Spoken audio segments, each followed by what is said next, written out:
Se você precisa de inspiração, eu tenho certeza que você vai gostar dessa história. O Simplicidade já está no ar.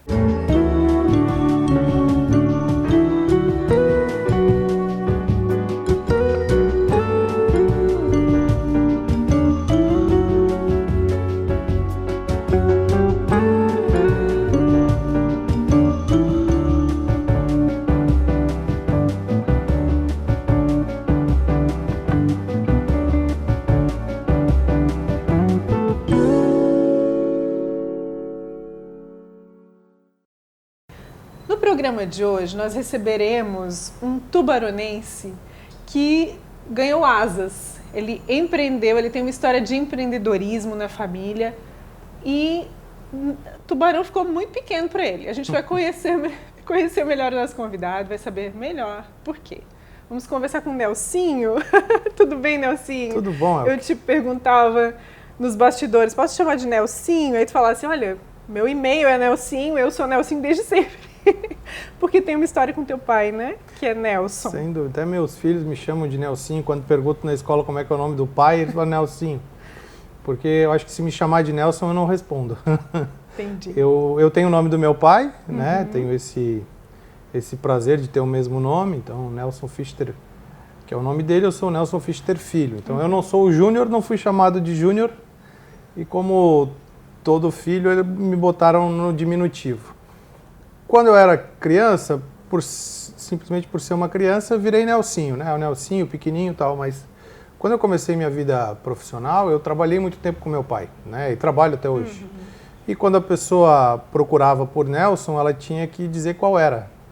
Então, foi meio que natural, só chama pelo Nelsinho, né? Tem até alguns colaboradores que me chamam de seu Nelsinho, senhor Nelsinho, eu falei... fica meio estranho, mas eu falei, tira o senhor, o seu, até melhor, porque a gente já tem uma outra empatia, né? Algumas pessoas, mas não é muito indiscreto te chamar assim, mas é um prazer ser chamado assim, me acostumei e como tu falastes, o meu e-mail profissional é o teu nome é Nelsinho, então...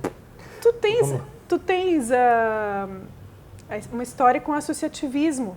Eu te conheci aqui na City, por isso até que a gente está gravando aqui.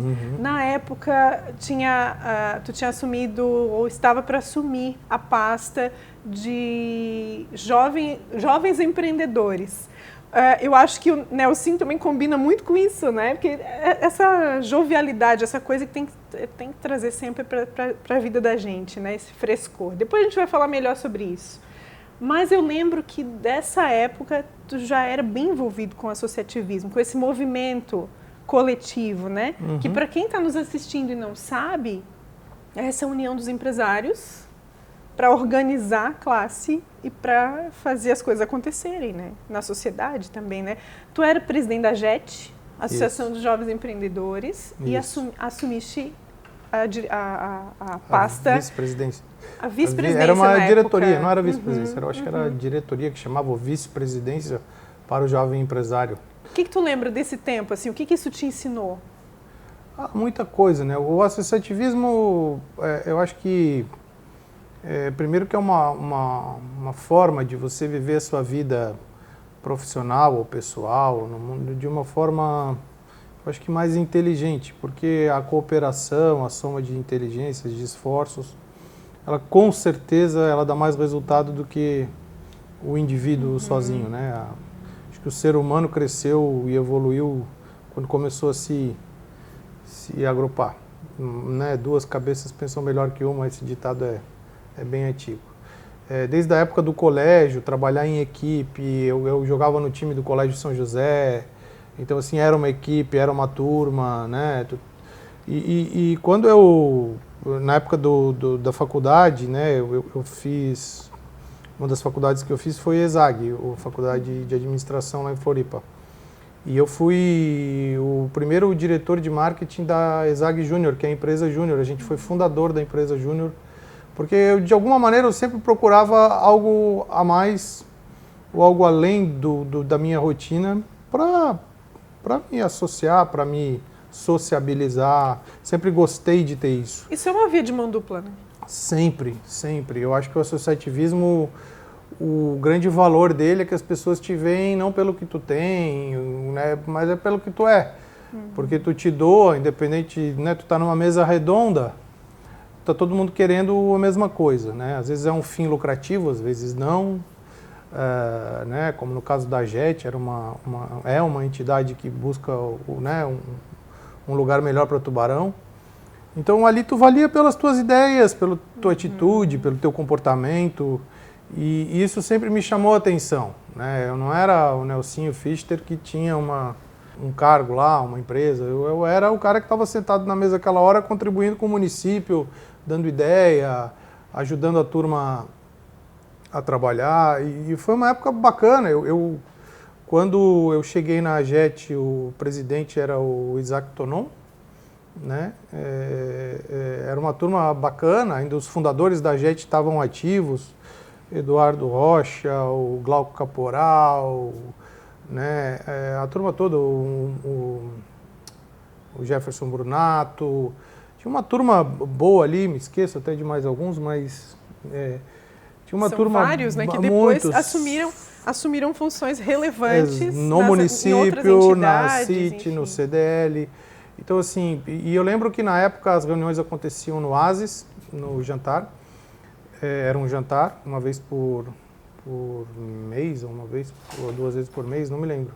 Mas eu fui convidado e aí a gente começava, tinha um batismo, né? Você tinha que se apresentar. Ah, verdade. E a JET tinha no estatuto... Tinha que falar em público. Tinha que falar em público e você tinha, acho que o limite era 30 anos ou 32 anos. E eu cheguei ali com 21, que foi quando eu comecei a trabalhar efetivamente e eu me formei. Isso era 1995. E aquilo tudo foi uma experiência muito construtiva para mim. Aí já em 97 eu participei da primeira diretoria, né? Da CIT? Da JET. Ah, da JET, cujo presidente foi o Jacinto Silveira, que hoje está lá em Floripa, a gente, né, amigo muito próximo lá, é outro tubaronense que já tá entrevistamos aqui muito também. Bem. Pois é, eu vi, muito bacana a entrevista, foi no colégio, né? Foi. E aí em 99 eu fui desafiado, 98 para 99, a liderar o processo. E para mim foi um motivo de muito orgulho, assim, né? Porque quando eu entrei, não pensava nisso. E bem naquela época, a CIT era a dona Leda presidente, né? Esse movimento do jovem empresário, do jovem empreendedor estava nascendo no Estado, né? O CEGESC, que hoje virou Facisc Jovem, ele estava começando, aliás, a Facisc Jovem que virou CEGESC, estava se iniciando também, a gente participou das primeiras reuniões. Que é o Conselho Estadual, que é o Conselho Estadual do Jovem Empreendedor. Eu tenho até uma pergunta, a gente vai ter que interromper o primeiro bloco, já foi. Opa! Mas eu tenho uma pergunta que eu vou fazer que eu vou te pedir para responder no segundo bloco. O que mudou do jovem? O que muda o jovem de hoje com relação ao jovem daquela época? Vamos responder essa pergunta no segundo bloco? Vamos lá. A gente volta então com essa conversa no segundo bloco. Não sai daí, Simplicidade, volta já.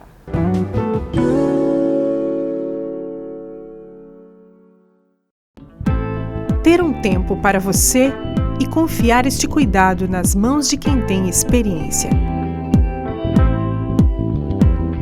Espaço exclusivo para noivas, com o carinho que elas merecem neste dia todo especial.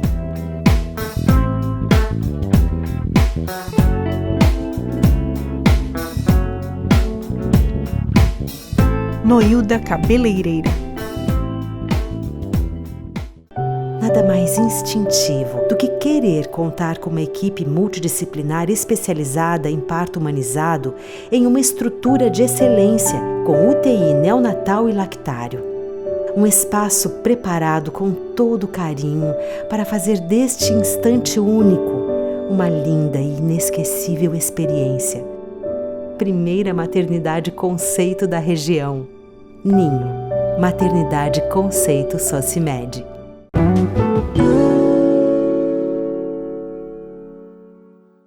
Voltamos com o segundo bloco do programa de hoje. A gente está conversando com o Nelsinho Fichter Filho.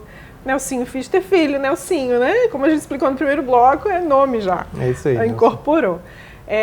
A gente falava da tua experiência aos 21 anos, ao assumir a AGET, que é a Associação Jovem, que hoje ela tem aí uma história, né, de Linda. Uma grande experiência. Os jovens empreendedores que passam pela associação, eles acumulam essa experiência e doam isso para a associação, né? Ela foi ganhando corpo, né, com isso.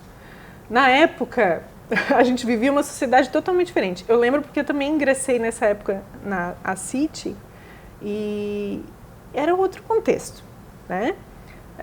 Como é que tu vê isso? Porque hoje o jovem, ele, além de ter conquistado um espaço diferente do que aconteceu na época, que era o começo, vocês estavam desbravando muito, né?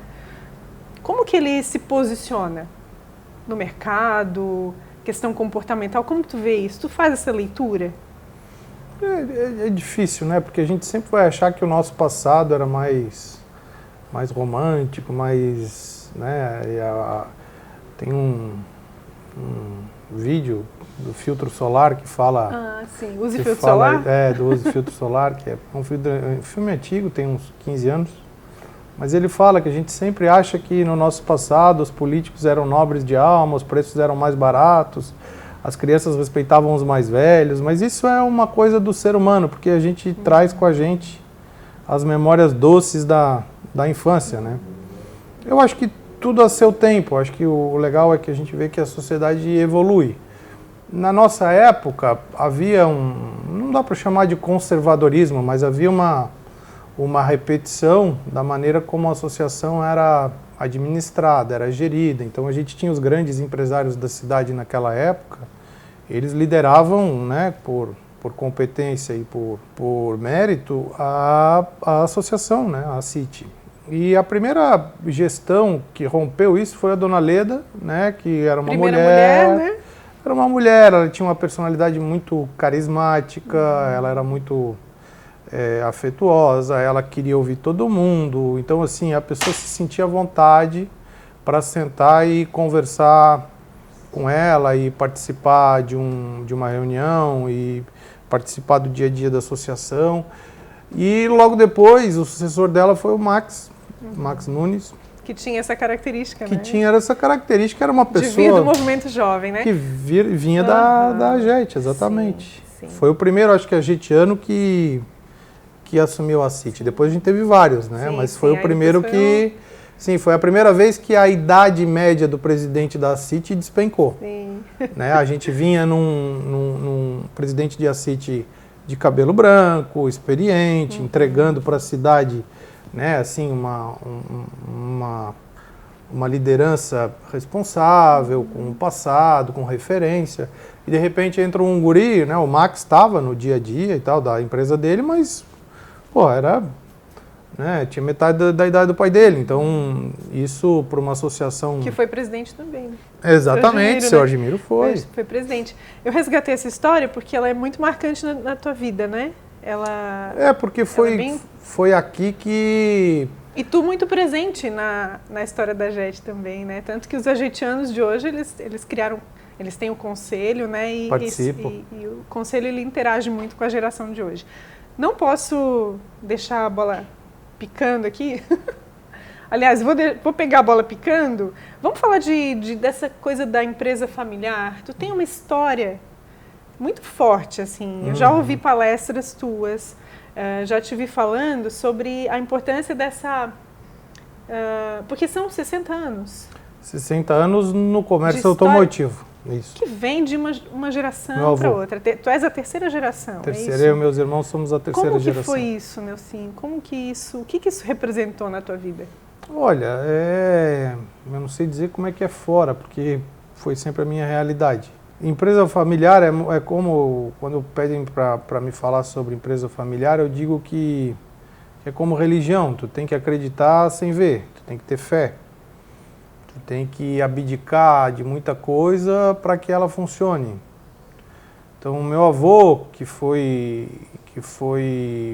a primeira pessoa da minha família que empreendeu, assim, meu avô é natural de São Luís de Gero, na década de 40 serviu o exército, aprendeu a dirigir caminhão no exército. Quando voltou de lá, quando acabou a guerra, ele começou a ser chofer de caminhão, trazia farinha do Uruguai, era uma vida dura. Formou uma empresa que existe até hoje, que chama Transportes Criciumense, em Criciúma. Essa empresa, em 1959, foi nomeada concessionária Volkswagen. Que na época, a Volkswagen, em 1959, naquele ano, começou a fabricar carros no Brasil. Todo mundo acha até que o primeiro carro da Volkswagen do Brasil foi o Fusca, mas na verdade foi a Kombi. Os Fuscas eram importados os primeiros e depois, mas enfim. O carinho é o mesmo, né? É claro. Pelo Fusca e pela Kombi. Com certeza. Todos os dois marcaram a história de muitos brasileiros, né? Estão aí no trânsito até hoje. E aí, de lá para cá, meu pai nessa idade, meu pai é de 48, em 59 meu pai tinha 11 anos, estudava no seminário lá em São Ludgero, colégio interno, e meu pai com 13, 14 já começou a acompanhar meu avô nessa saga. Meu avô se estabeleceu em Tubarão em 62, fundou a Comate, que quem é um pouquinho mais... que tem um pouquinho mais de cabelo branco, né, lembra bem da história da Comate. A Comate sempre foi uma referência em Tubarão. Tubarão sempre foi a casa da Comate, estava no nome até da empresa, né? Meu avô representou muitas marcas na área de comércio automotivo, moto, carro, caminhão. E meu avô teve 4 filhos, né? Meu pai é o mais velho deles e teve 2 filhas e um filho mais novo. E durante uns 20 anos, mais ou menos, tudo transcorreu muito bem quando ele, isso a gente lê nos livros de administração, que a curva da empresa familiar, ela segue muito a curva do empreendedor, do empresário que funda ela. Então, enquanto esse empresário tem vigor, tem tenacidade, tem pique para encarar os desafios, a empresa tem pujança, tem foco. Quando os filhos crescem e o empreendedor começa a ter mais coração do que razão, começa a tomar decisões que ele não tomaria numa situação normal se não fossem familiares, as coisas começam a não acontecer como tem que acontecer dentro de uma empresa, onde tudo é racional, infelizmente. E a gente passou por esse processo, né? Meu avô, no ano 2000, fez uma cisão do grupo da Comate.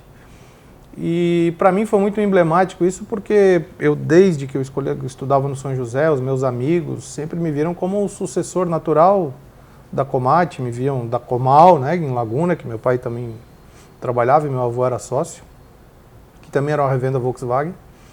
E todo mundo me via como um sucessor daquele grupo, que um dia eu ia trabalhar ali. E de repente aquilo não existia mais na minha vida, na vida dos meus irmãos. O que acontece também, o que é comum em empresas familiares, né? Sem dúvida. Tem essa carga emocional, né, de essa expectativa, né, em quem vai suceder, em quem vai dar continuidade, mas é um negócio, né? É um negócio. Eu tenho que interromper. Claro, fica à vontade. Lamento informar, mas eu tenho que interromper, mas eu quero falar no terceiro bloco sobre uma fase que veio na tua vida de empreendedorismo, mas de um modo diferente. Vamos falar sobre isso no terceiro bloco, então? Claro, prazer. A gente volta, então, no terceiro bloco, contando um pouco mais sobre essa história. Não sai daí, a gente volta já.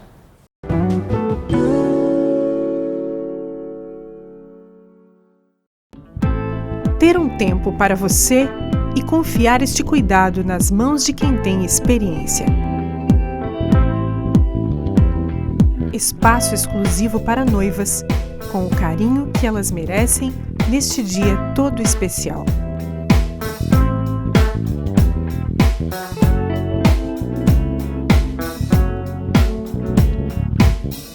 Noilda Cabeleireira. Nada mais instintivo do que querer contar com uma equipe multidisciplinar especializada em parto humanizado em uma estrutura de excelência com UTI neonatal e lactário. Um espaço preparado com todo carinho para fazer deste instante único uma linda e inesquecível experiência. Primeira maternidade conceito da região. Ninho, maternidade conceito Socimed.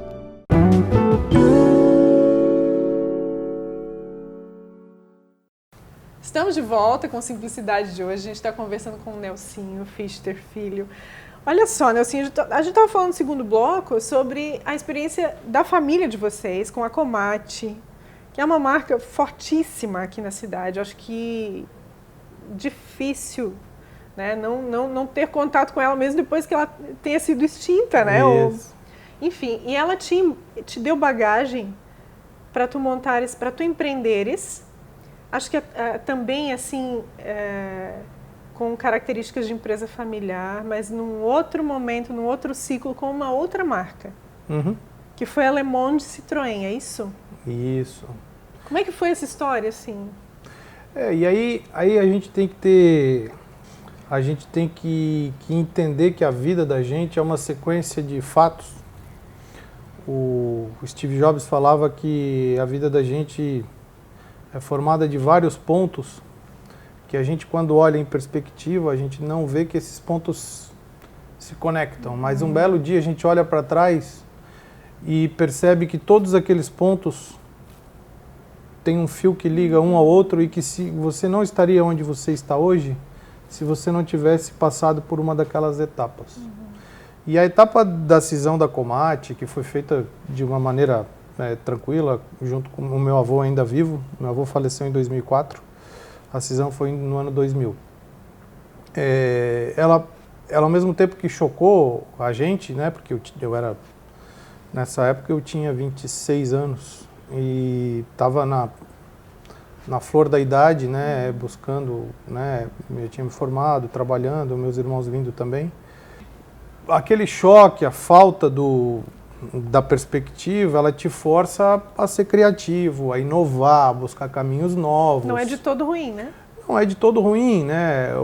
Tira da zona de conforto. Usando o Steve Jobs de novo, ele, quando foi demitido da Apple, ele foi o período que ele mais se assustou, porque ele ficou durante 6 meses meio perdido, mas foi quando ele fundou a Pixar e a Next foi a empresa que trouxe a tecnologia da Apple que a gente conhece hoje, né? Dos iPhones, iPods.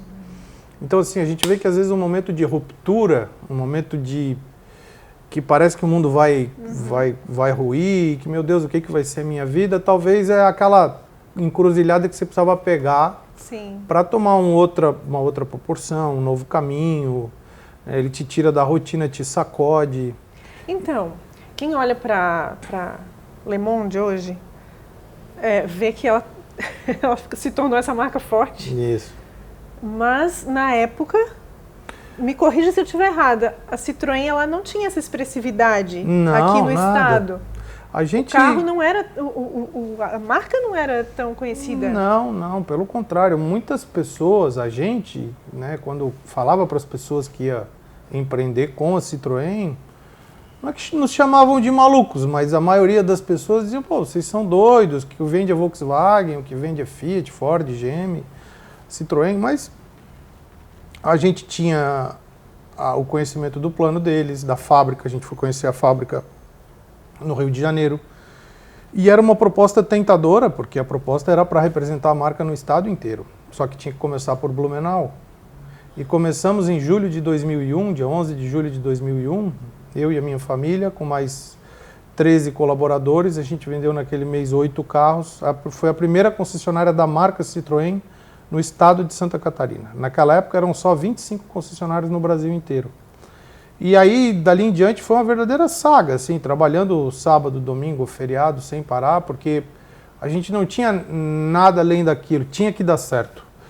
E nos entregamos de corpo e alma para esse projeto, e os franceses foram muito parceiros nossos, acreditaram no nosso trabalho, na nossa expertise, a gente entregava para eles os números que eles queriam.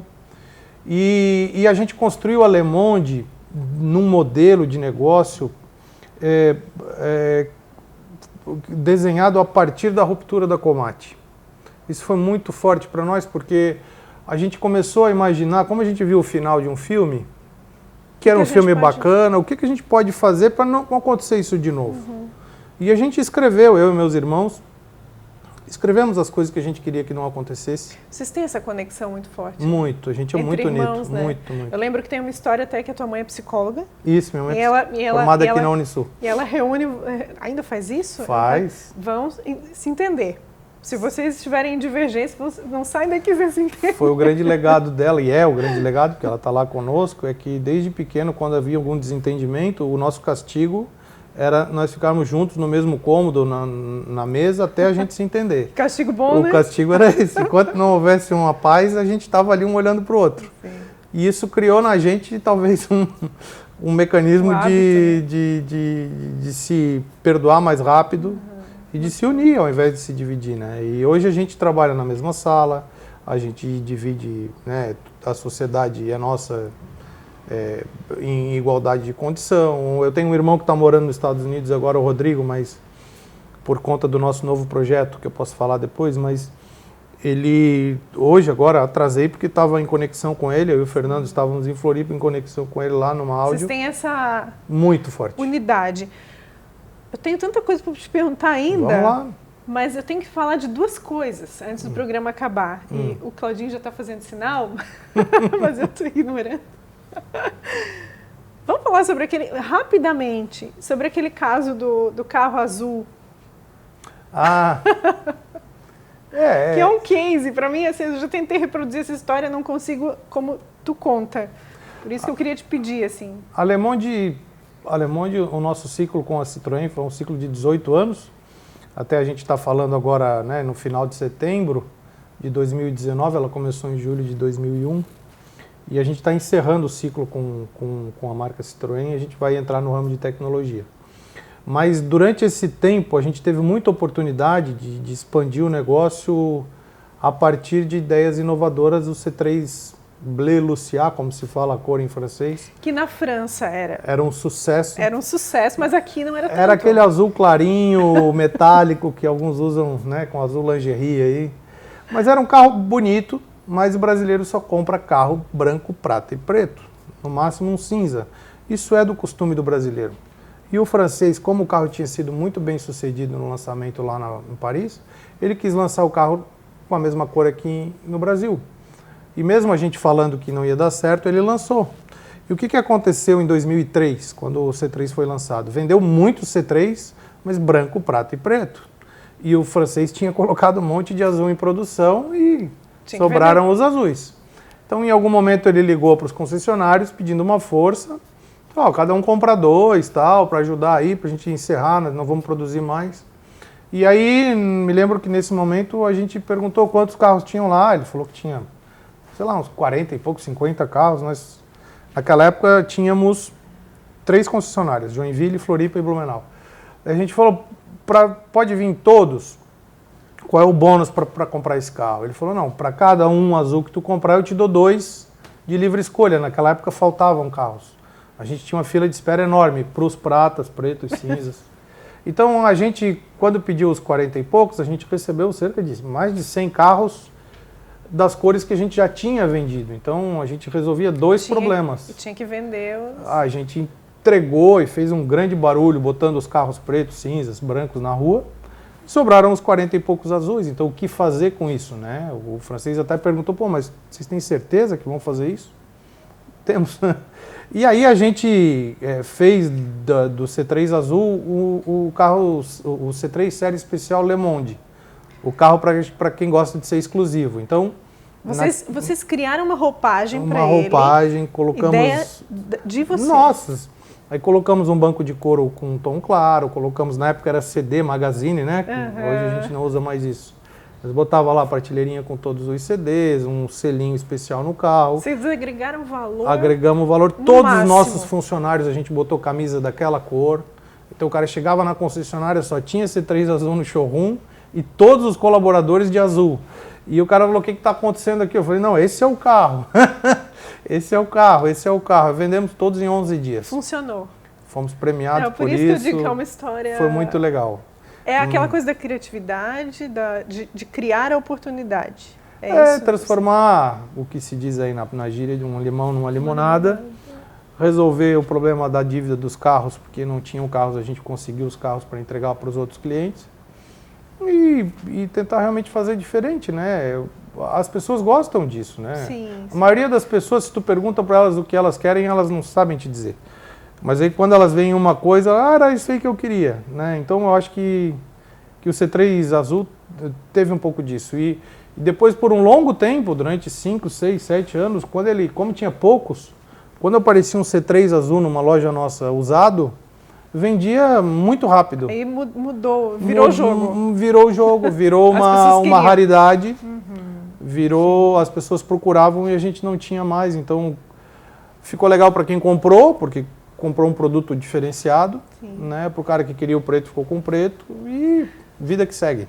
A gente vai ter que finalizar o programa, infelizmente, mas eu quero encerrar. Antes de te agradecer, eu quero te perguntar, depois de 60 anos no ramo automobilístico, o nome da família, agora vocês seguem para uma outra área, que é de tecnologia. Como é que vai ser isso? Tá um frio na barriga, né? Mas Mas vocês gostam, né? Gostamos muito. Gostam de frio na barriga. Gostamos de desafio. A gente investe na tecnologia há 15 anos. A gente fazia soluções para a nossa empresa, para a Le Monde. E desde 2013 a gente começou a transformar essas soluções internas em produtos para vender. Então a gente chegou a ter cerca de 60 concessionárias usando nossos produtos aqui no Brasil.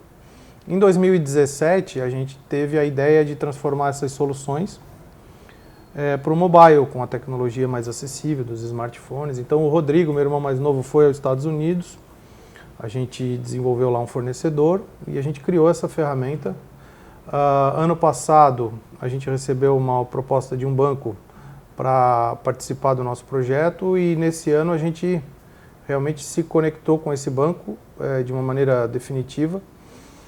E esse banco nos pediu, né, ou nos indicou que a nossa dedicação exclusiva seria o grande diferencial para que o projeto chegasse onde ele pode chegar. E a gente teve que tomar uma decisão, né, de sair do negócio e focar nesse novo horizonte que é muito mais amplo. Sair com segurança, é claro, né, porque a gente não está fechando loja, a gente está vendendo, está transferindo as bandeiras. Muito consciente. A gente dividiu o grupo em 5 regiões geográficas, Porto Alegre uma, região norte de Santa Catarina outra, a última foi Florianópolis, aqui no sul, né, Tubarão e Criciúma foi outro grupo. E aí a gente transformou esse fundo, que era da Le Monde, num fundo de segurança da família, né, como se a empresa estivesse ali, a gente criou aquele lastro, deixa lá, não vamos contar com isso, e vamos focar no futuro, numa coisa disruptiva. E todas as soluções da nossa empresa de tecnologia são aplicadas ao ramo que a gente conhece bem. Então a gente não está entrando na tecnologia por entrar, a gente está entrando porque a gente percebe que o setor tem algumas dores que a gente quer resolver. Né? Que a relação do consumidor com o concessionário, com o lojista de carro está mudando. E a gente acha que pode oferecer ferramentas para que essa relação seja melhor e que todo mundo ganhe dinheiro. Muito bem. Consumidor e em breve a gente lojista. vai saber, vai conhecer melhor essas ferramentas. Com certeza, todo mundo vai usar, tu vai usar, tenho certeza. Não, assim, muito obrigada pela tua disponibilidade, tempo. A gente sabe que hoje tu vais ministrar uma palestra aqui para empresários, né, aqui na City. Mas muito obrigada por compartilhar essas informações com a gente. Sempre muito rico te ouvir. Muito obrigado. Tá? Muito inspirador. Muito obrigada. Tá? Muito sucesso aí nessa nova fase. Obrigado pela oportunidade. É um prazer enorme voltar à minha terra natal aqui. Gosto muito daqui, tenho muitos amigos aqui. Aqui eu aprendi muitas coisas que eu uso hoje no meu dia a dia. E o principal, né? Aprendi a valorizar o relacionamento, que eu acho que por mais digital que o mundo seja no futuro, as pessoas nunca vão perder o seu espaço, vai ser sempre a grande diferença, o fator humano. É verdade. Muito obrigada mais uma vez. Obrigado. A gente agradece também a sua audiência, você que esteve com a gente até aqui, não esqueça de compartilhar essa história e as outras lá nas redes sociais. Até a próxima.